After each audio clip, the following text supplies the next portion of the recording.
За хүүхдүүдэд өнөөдөр ингээд 9 тооны бүтцийг ингээд таниулах гэж байгаа. За ер нь 1-10 тооны бүтцийг таниулахдаа би савхаар болон хуруугаараа бүтээж хийвэл хүүхдүүд тооны бүтцээ маш ойлгодог.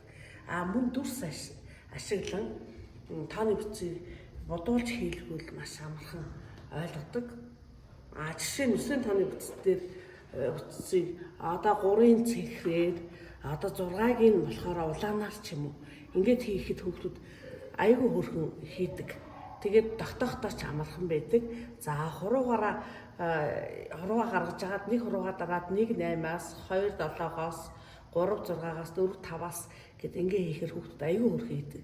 Мөн савхаа ялгаад баруун зүүн гараа ашиглаад ингээд 10 тоног байлаа гэж 1-9-өөс 2-8-аас гэж ингээд гарын сарвны болчин хүртэл ингээд ажиллаад хүүхдүүд маань аюулгүй сайн чэйр тоолдоор энэ тооны бүтцийг тогтоодог байгаа.